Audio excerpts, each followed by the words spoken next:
Welcome to the third part of the immune system. If you're watching this in the winter of 2023, this is part of Unit 3. That is how I like to organize it. Hopefully it will stay this way from now on. In this video, what we're going to do is start by reviewing the essentials of adaptive immunity very quickly. I'll just show you the slides. But then I want to introduce antigen presentation and the major histocompatibility complexes. Part of the review we're going to do is taking the essentials of adaptive immunity, but then connecting that to antigen presentation. So let's get into that. So if you're looking at the slides here, this is where the adaptive immunity starts. And this colorful slide is supposed to remind you of what lymphocytes are, because they are not what we think they are. They are these little tiny cells with randomly generated receptors, and they only have one of those randomly generated receptors. Each lymphocyte has one, and it has 100,000 copies of it. So each lymphocyte can really do, it can see so many things, but it only recognizes one of them. It can only detect one of them. So anyway, that's lymphocytes. And then here, this goes through the adaptive cells and the effector cells. And this is a list we should probably flesh out. But before we get into that, I want to introduce MHC, the major histocompatibility complex. So let's try MHC.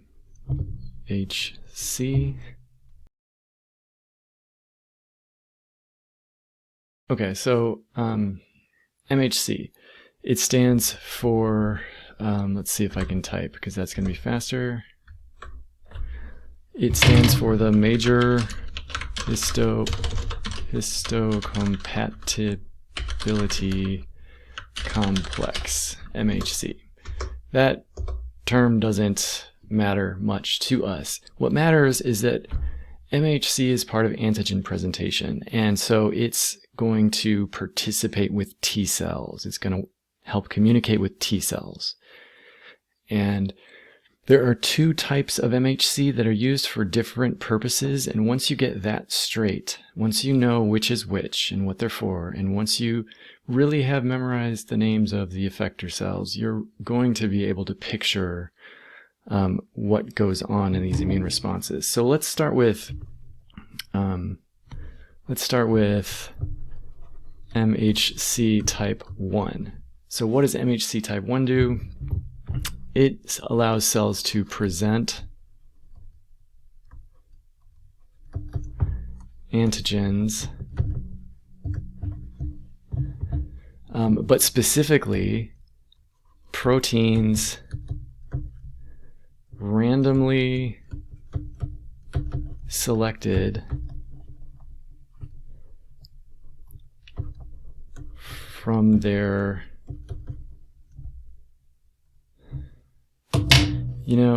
I'm just going to type this out because, good Lord, nope, ain't nobody got time for that.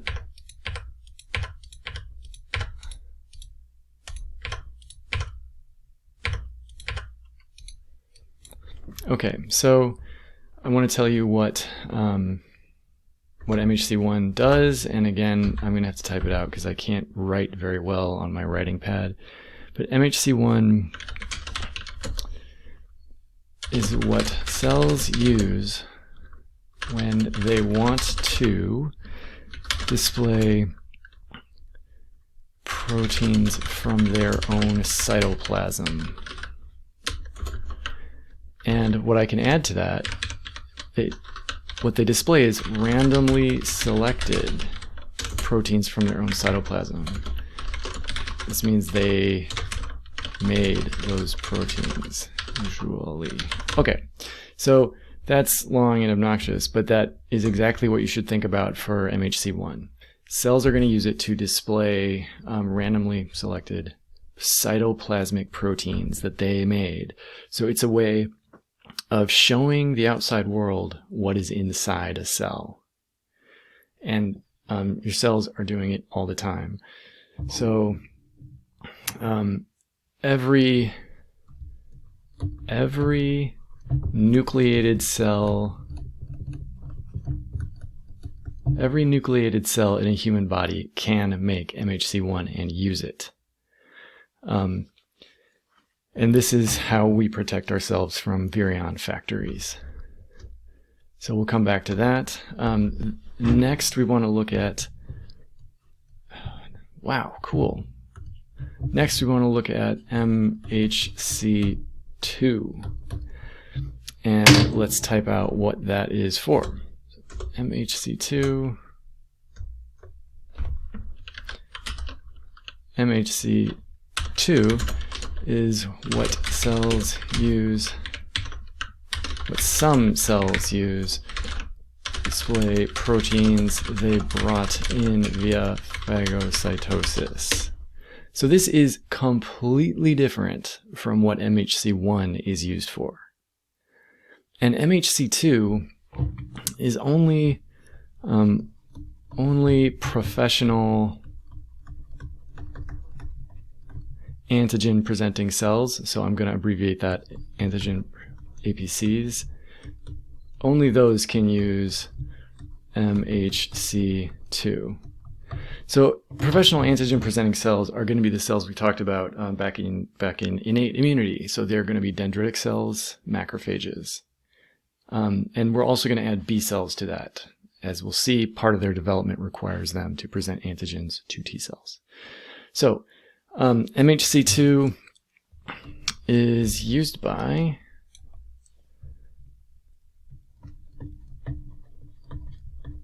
we'll see macrophages. By the way, macrophage is a British pronunciation. So it's used by macrophages and it's used by dendritic cells. And it's used by B cells. So again, contrast that to MHC1, which is used by every cell in the body. Okay, so that is MHC. So next I want to draw antigen presentation. So antigen presentation is going to look very specific. So let's look at it. And then at the end of this, we'll go through the effector cell list, but we're going to go through it organized by antigen presentation and like how that works. So antigen presentation. So this is a diagram you might be asked to draw or label on a test. Antigen presentation is always going to involve two cells. One is going to be a T cell, and its T cell receptor is going to be asking, do I recognize the antigen? Or more specifically, do I recognize the epitope? And then some antigen presenting cell, which could be anything. And that's always going to depend on the situation. So I'm just going to draw a T cell.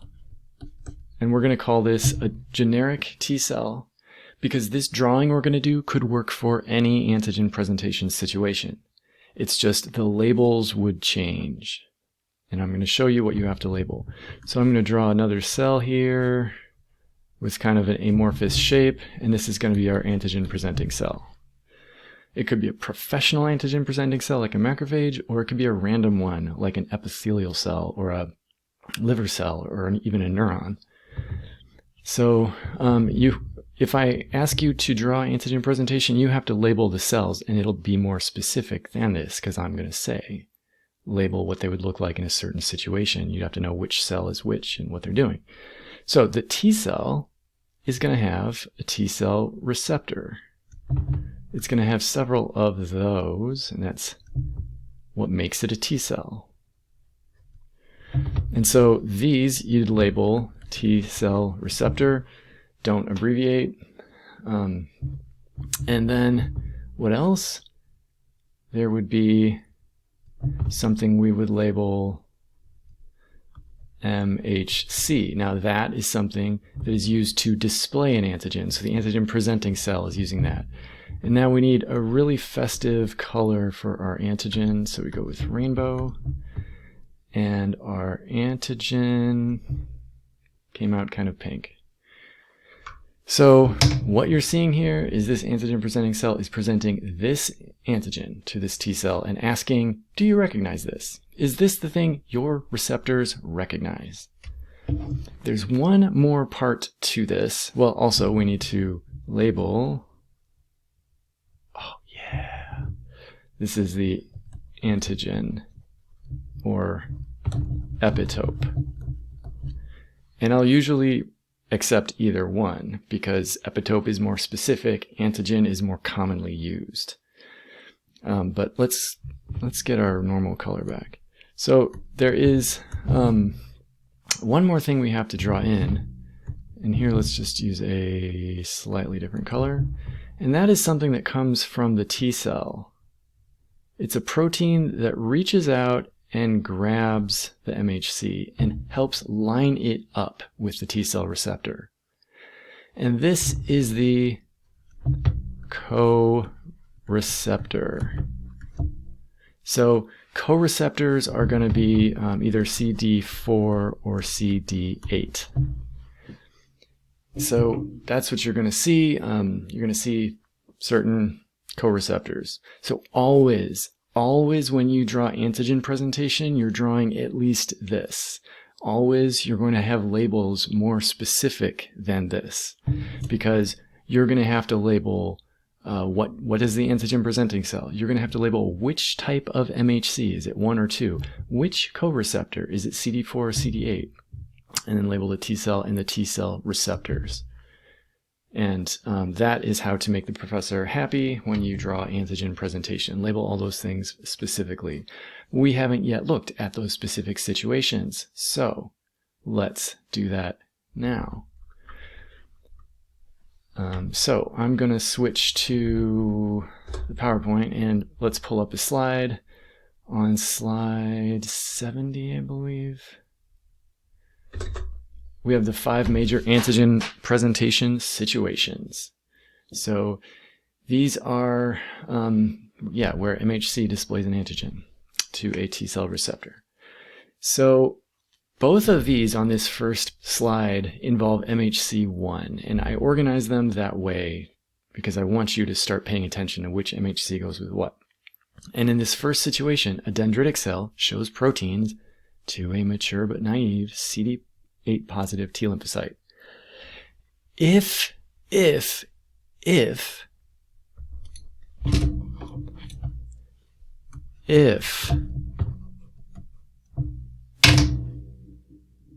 the lymphocyte recognizes that antigen, and only if it recognizes that antigen, then you will get activation. You'll get CD8 positive activation, and ultimately, after clonal expansion and differentiation, you'll get CD8 positive cytotoxic T cells and CD8 positive memory cells.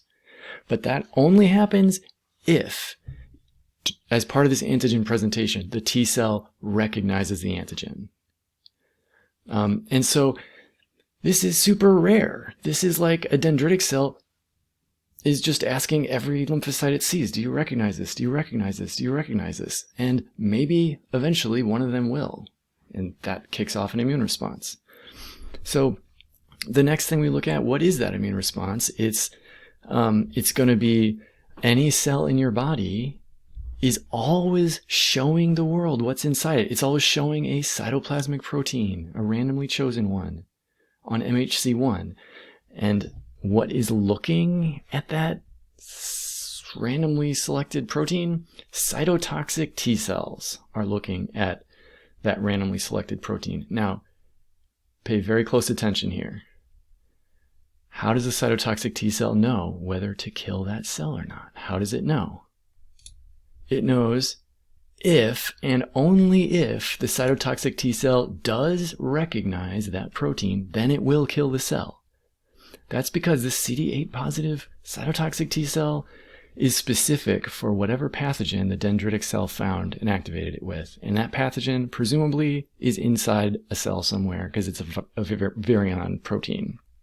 And so what's happening here is this cell if it's infected with a virus and it's generating all these viral proteins, it's also showing those viral proteins on MHC1 to cytotoxic T cells. And if that cytotoxic T cell has the same set of receptors as that matches what's in this cell, then the cytotoxic T cell knows this cell is infected with something and it kills that cell. So if and only if the cytotoxic T cell does recognize the protein, if then it will kill the cell. So if we look back here, what you should picture is this could be any cell in the body. This is MHC1, this is a CD8 coreceptor, and this is a cytotoxic T cell. And so cytotoxic T cells run around asking every cell, hey, I'm looking for this very specific protein. Do you have it inside your cytoplasm? And all the cells show it what's in their cytoplasm using this MHC1 system. And the vast majority of the time, cells are not virion factories, and the cytotoxic T cell never finds what it's looking for, and it never kills a cell. But during a raging infection, you'll have, if it's a viral infection, you'll have virion factories, and they'll be full of virus proteins, and they'll be showing MHC1. Cytotoxic T cells specific for that virus will know what to do, and they'll kill those virion factories. So that is the two situations with MHC1, and please, please, please, please, please study this until you understand why I do that if thing. Why does the cytotoxic T cell only kill a cell if it does recognize the antigen? Why? Work on that. And then now we're looking at the MHC2. And instead of CD4 positive lymphocytes, we're looking at, or instead of CD8 positive lymphocytes up here, CD8 positive lymphocytes, when we're looking at MHC2, we have CD4 positive T lymphocytes. CD4 is the coreceptor that grabs MHC type 2. CD8 is the coreceptor that grabs MHC type 1. So, the first basic thing we would think about is dendritic cells trying to activate CD4 positive T lymphocytes. And so if the dendritic cell finds the right CD4 positive, mature but naive T lymphocyte, that lymphocyte will get activated. But again, that's only if that lymphocyte recognizes whatever the dendritic cell is showing it.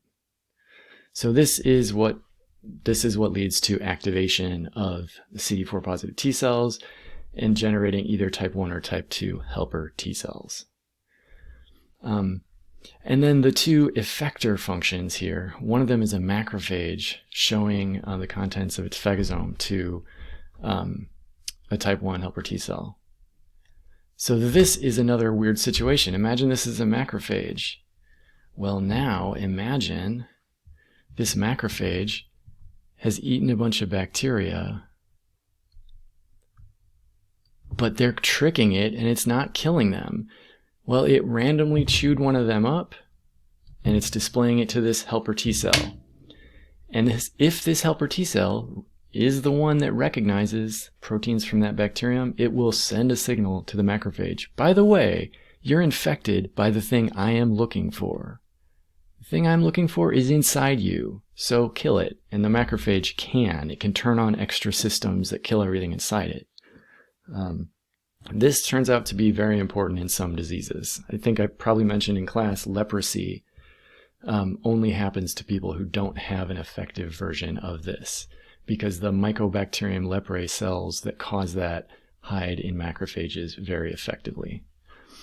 All right. And then the last one involves the B cells. Remember, type 2 helper T cells activate B cells. And so at some point, a B cell is going to show an antigen using its MHC type 2 to a type 2 helper T cell. And that's what's going to lead to activation.